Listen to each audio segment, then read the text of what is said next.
बिस्मिल्लाहिर्रहमानिर्रहीम। अस्सलाम वालेकुम व्यूवर्स, क्या हाल है? उम्मीद है आप सब ठीक होंगे। माही फूड सीक्रेट में एक बार फिर आप सबको खुश आमदीद कहा जाता है।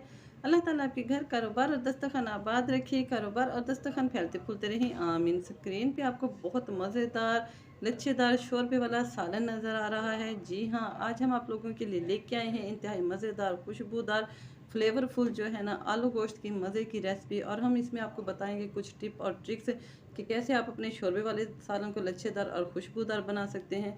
सबसे पहले हमने एक साफ़ सी कढ़ाई में लिया है 200 ग्राम घी। घी की मेजरमेंट के लिए मैंने ये खाना पकाने वाला चम्मच ही लिया है।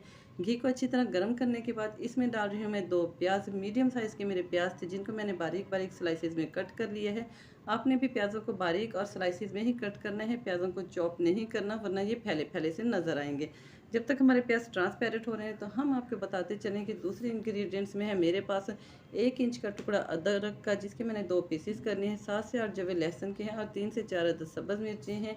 इस तरह का हमने लकड़ी का अमन दस्ता लिया है और इन तमाम चीज़ों को इसमें डाल के हमने पीस लेना है। इन तमाम चीज़ों को हमने चॉपर में नहीं पीसना, क्योंकि फिर पानी डालना पड़ेगा और ये लिक्विडी हो जाएंगे। 1 किलो मेरे पास है चिकन का गोश्त, जिसको मैंने अच्छे से धो के ड्राई कर लिया था। गोश्त हमने हड्डी वाला लिया है ताकि जब हम शोरबा बनाएं तो इसका अरोमा जो है ना फ्लेवर हड्डी का हमारे शोरबे में आ जाए। जैसे ही हमारे प्याज ट्रांसपेरेंट हुए तो हमने डाल दी है इसमें सारा गोश्त। गोश्त डाल के हमने 4 से 5 मिनट इसको मीडियम फ्लेम पे फ्राई करना है, ताकि हमारे गोश्त की जो एक ख़ास किस्म की भिनी भिनी सी खुशबू होती है वो भी ख़त्म हो जाए और गोश्त जो है अच्छे से कलर भी चेंज कर ले, पिंक पिंक से कलर में आ जाए। जैसे ही गोश्त ने हमारे ने कलर चेंज करना है, हमने इसमें डाल देना है खुशबू के लिए और गोश्त की स्मेल को ख़त्म करने के लिए वो पेस्ट जो हमने लहसुन अदरक और सब्ज़ मिर्चों का बनाया था। इसको डाल के हमने 2 मिनट तक भून लेना है, ताकि सब्ज़ मिर्चों का जो फ्लेवर है वो गोश्त के अंदर अच्छे से रच बस जाए और लहसुन अदरक का कच्चापन भी दूर हो जाए। जैसे ही हमें इसकी भुनाई करते हुए 2 मिनट गुजरेंगे तो हम इसमें डालेंगे 2 से 3 अदद मैंने यहाँ टमाटर लिए थे बड़े वाले, जिनको मैंने बारीक बारीक कट कर लिया था। तो ये टमाटर डाल देने हैं और टमाटर डाल के हमने इनको इतना फ्राई करना है कि प्याज और टमाटर हमारे आपस में घुल मिल जाए। जैसे कि स्क्रीन पे आपको नज़र आ रहा है कि ना तो हमारे प्याज ही नज़र आ रहे हैं और ना ही टमाटर।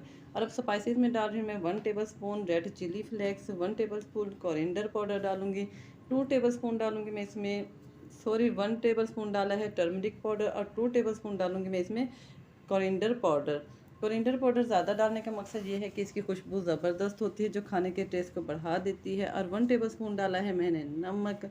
आप नमक अपने टेस्ट के अकॉर्डिंग कम या ज़्यादा भी डाल सकते हैं। नमक डाल के पहले तो हमने जस्ट 1 मिनट तक इसको ऐसे ही भून लेना है और फिर डालूंगी मैं इसमें 50 से 60 ग्राम पानी, जो कि एक छोटी प्याली है।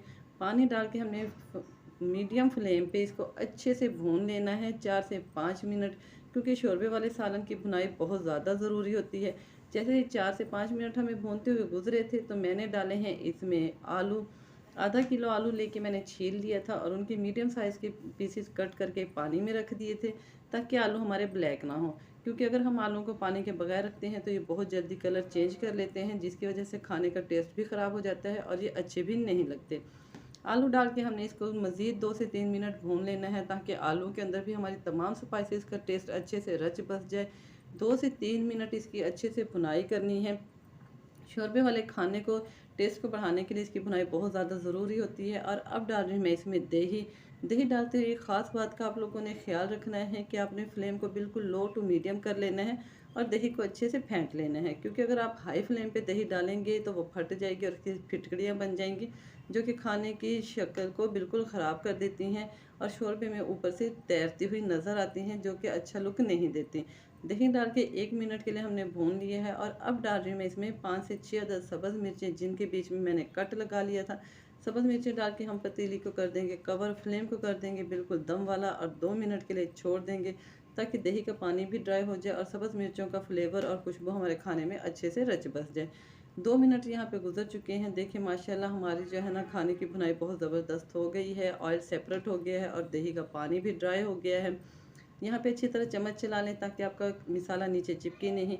और शोरबे के लिए डाल रही हूँ मैं 1 लीटर पानी। मेरे पास था 1 केजी गोश्त चिकन का और हाफ़ केजी आलू थे। मैं इस मुनासिबत से डाल रही हूँ 1 लीटर पानी, लेकिन अगर आपने ज़्यादा पतला शोरबा रखना है तो आप 1.5 लीटर पानी भी डाल सकते हैं। उस इतना पानी डालने से भी आपके खाने का टेस्ट बिल्कुल भी ख़राब नहीं होगा, बल्कि उतना ही मज़ेदार रहेगा। क्योंकि इसके टेस्ट को बढ़ाने के लिए आगे हम एक सीक्रेट किस्म का मसाला तैयार करेंगे। पतीली को कर देते हैं हम कवर, फ्लेम को कर देते हैं मीडियम, और 8 से 10 मिनट के लिए इसको मीडियम फ्लेम पे पकने के लिए छोड़ देते हैं। और तब तक दिखाते हैं कि हमने कौन सा जादुई मसाला तैयार करना है। एक मेरे पास है जायफल का फूल, एक जावित्री है, और सॉरी एक मेरे पास है बादियान का हाफ फूल, एक जायफल है, एक जावित्री है, 7 से 8 अदद मेरे पास हैं काली मिर्चें, एक बड़ी इलायची है, 2 टुकड़े मैंने छोटे वाले लिए हैं दालचीनी के, और 3 अदद लौंग लिए हैं। ये इतना ही मसाला हमारे लिए बहुत है। और 1 चम्मच मैंने लिए है इसमें साबित ज़ीरा। और इन तमाम चीज़ों को कर लेना है हमने रोस्ट। रोस्ट करने के लिए हमने फ्लेम को बिल्कुल लो टू मीडियम रखना है, क्योंकि अगर हम इसको हाई फ्लेम पे रोस्ट करेंगे तो ये जल जाएंगे और इसका टेस्ट ख़राब हो जाएगा। 1 मिनट तक हमने मीडियम फ्लेम पे इसको रोस्ट करना है, और फिर ठंडा करके इसको पीस लेना है। पीसने के लिए आप जो है ना मिक्सी जार भी यूज़ कर सकते हैं, और लकड़ी के अमन दस्ते में भी इसको पीस सकते हैं, कोई फ़र्क नहीं पड़ेगा। 1 मिनट हमने इसको मीडियम फ्लेम पे अच्छी तरह फ्राई कर लेना है, जब तक कि इसकी भिनी भिनी सी खुशबू ना फैलने लग जाए। जैसे ही 1 मिनट गुजरा है हमने फ्लेम को ऑफ़ कर दिया है, और हम आ गए हैं अपने सालन की तरफ, जिसको पकते हुए 8 से 10 मिनट गुजर चुके हैं। देखिए माशाल्लाह सुभान अल्लाह, कितनी ज़बरदस्त जो है ना हमारे शोरबे वाले सालन की लुक बन के तैयार हुई है। ऑयल जो है ना उसकी सतह पे नज़र आना शुरू हो गया है, और बीच में बनते हुए बबल से आपको अंदाज़ा हो रहा होगा कि हमने फ्लेम बिल्कुल मीडियम ही रखा था, हाई फ्लेम पे हमने इसको नहीं पकाना। मीडियम फ्लेम पे पकाने का मकसद ये है कि हड्डियों के अंदर का जो फ्लेवर होता है वो हमारे शोरबे में अच्छे से निकल आए, क्योंकि जितना अच्छा हड्डियों का फ्लेवर निकलेगा उतना टेस्टी हमारा शोरबा बनेगा। और मज़ीद खुशबू के लिए मैं डाल रही हूँ इसमें ये पिसा हुआ गरम मसाला, जो कि हमने रोस्ट करके पीस लिया था। गरम मसाला डाल देने के बाद मैं इसमें डालूँगी कोरिएंडर लीव्स, जिनको हमने बारीक बारीक काट के अच्छे से धो लिए थे, क्योंकि आजकल फ्रेश लीव्स आते हैं तो उनमें मिट्टी भी ज़्यादा लगी होती है। तो उस तमाम चीज़ों को अच्छी तरह धो लिया करें। पतीली को कर देना हमने कवर, फ्लेम को कर देना है हमने ऑफ़, और इसको इसकी स्टीम पे ही 2 मिनट के लिए छोड़ देना है, ताकि मसाले की और धनिए के पत्तों की खुशबू अच्छे से खाने में रच बस जाए। यहाँ पे आप लोगों से एक छोटी सी हमारी रिक्वेस्ट है कि जैसे ही हम आपको रेसिपी बताते हैं आप इसको वैसे ही फॉलो किया करें, ताकि आपका खाना भी उतना ही टेस्टफुल बने। 2 मिनट गुजर चुके हैं, देखें माशाल्लाह सुभान अल्लाह, कितना ज़बरदस्त जो है ना इसकी लुक बन के तैयार हुई है। अल्लाह ताला ने अपनी हर नेमत जो है ना हमारे लिए उतारी है, और हमें इन्हें अच्छे से बना के और अच्छे से खा के और अल्लाह ताला की नेमतों का, उसकी इनायतों का शुक्र अदा करना चाहिए। अब करने लगे हम इसको डिश आउट, और आपको दिखाते हैं इसकी फ़ाइनल लुक। और छोटी सी हमारी आप लोगों से रिक्वेस्ट है कि आप अगर हमारे चैनल पर नए हैं तो चैनल को सब्सक्राइब कीजिए, वीडियो को लाइक कीजिए, और बेल के बटन को दबा दीजिए, ताकि हमारी हर आने वाली नई वीडियो का नोटिफिकेशन सबसे पहले आपको मिलता रहे। और कमेंट बॉक्स में अपने टिपिकल कमेंट्स देने के बजाय अपनी राय से आगाह किया करें। आपकी हर राय हमारे लिए बहुत ज़रूरी है। इसके साथ दीजिए इजाज़त। अल्लाह हाफिज़।